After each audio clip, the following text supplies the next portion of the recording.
it's time to start. Thank you. So welcome to the PhD thesis defense of Clarence Batan, and I need to introduce myself. I'm Bill Curry. I'm in the Department of Anatomy and Neurobiology, a professor there. And today it's rather special because I get to represent the faculty in graduate studies.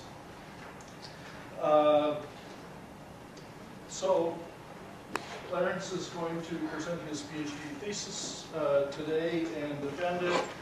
And the examining committee is sitting across the front here. And the other thing I need to mention as I introduce these people is that we are videotaping the presentation of Clarence Batan this morning. And so the examining committee that we have here with us today is James Cote from the University of Western Ontario.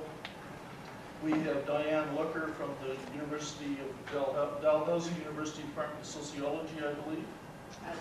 Adjunct. Good. And, oh, I see, you're from Mount St. Vincent. Thank you. And Howard Ramos is from the Department of Sociology and Social Anthropology here at Dal. And the supervisor then is Victor Thiessen from the Department of Sociology and Social Anthropology. And the departmental rep today is Elizabeth Fitting, also from the above-named department, which is very long. Sorry, what was the name of your department? Anatomy. New York. That's good. So, now that I've introduced the examining committee, I need to go through just briefly the rules, and we'll proceed with Clarence giving us a 20 or 25-minute presentation of his work. And I always agree with the students, it's rather hard to summarize, quite a large number of years of work into 20 or 25 minutes. After Clarence gives us his presentation, then the examining process will begin with the examiners, and we will, as usual, start with the external examiner, Dr. Cote, and then we will proceed as they're listed in the brochure with Dr. Looker, Dr. Ramos, and then Dr. Thiessen.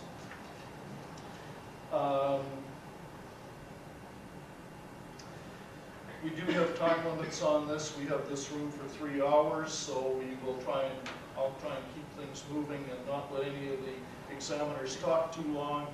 And if I give them angry looks, it's time to move to the next examiner.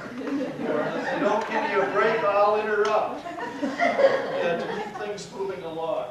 And so I suggest in the first round that the length of questions shouldn't be any more than 15 or 20 minutes for the primary examiners. So after the exam, then, I will thank you again. I will also thank you right now for attending and showing interest in Clarence's thesis and in his work. Both of us thank you. And with that, I think it is time for Clarence to begin the process by telling us about his work. It doesn't have the title up there, so I'll tell you what the title is, and it's Istambay, a sociological analysis of youth inactivity in the Philippines. And you'll notice that standby is spelt like you would on a text message with your thumbs being spelt. Clarence, please. Mapagpalang araw po sa inyong lahat. A blessed day to everyone.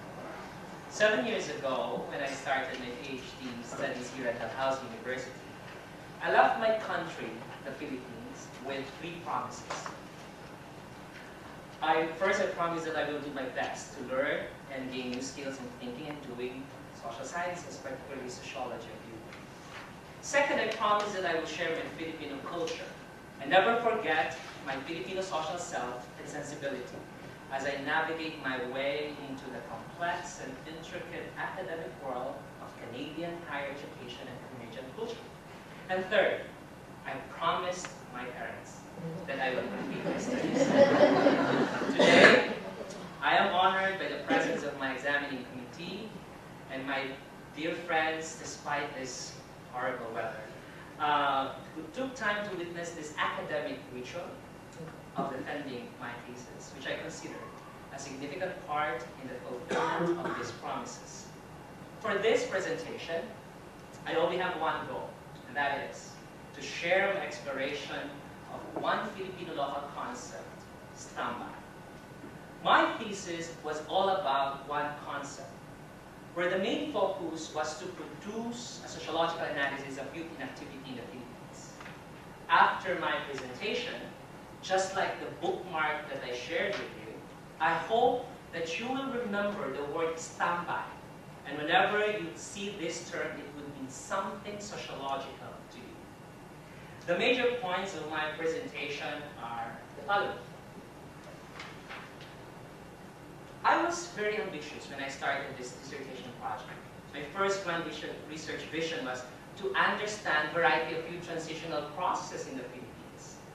But during field work,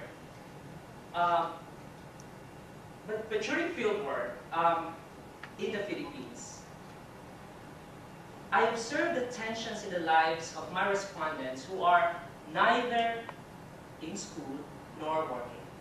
In the Philippines, we call them Istambay. I remembered one day when I was walking with Chris, one of my rural respondents from Talim Island. He made a comment that summed up what he perceived was the ultimate solution to his precarious situation as Istambay. He commented, and I quote, "Sometimes on street corner, we talk about you. We ask ourselves, why can't Clarence give us jobs? What we need are jobs. Job is our problem, and the solution to this is having jobs." Unquote. As a researcher, this comment left an impression that led me to reflect. Why am I doing this research in the first place? It was at that fieldwork moment that I know it was more meaningful to talk about something that matters most to my youth respondents. This is the logic of why I took the taken for granted but sociologically fascinating phenomenon of Istambay in the Philippines as the topic of my dissertation. Etymologically, the term standby came from the English phrase on standby, which literally means waiting. Over the years, standby, or its shortened version tambay, has been widely used publicly. As a term, it is cited in local Filipino and English dictionaries and has been represented in various forms, such as in films where in 1963, a film entitled Istambay was produced and no less than that a post-convicted, pardoned actor turned president of the Philippines, Joseph Ejercito Estrada, played as its lead actor. Interesting, eh?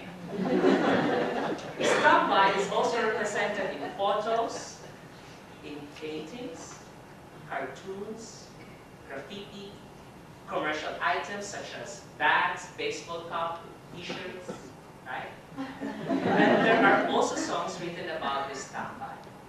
One of them is a folk song that I learned growing up in the Philippines, which was one of the songs that I analyzed in this thesis.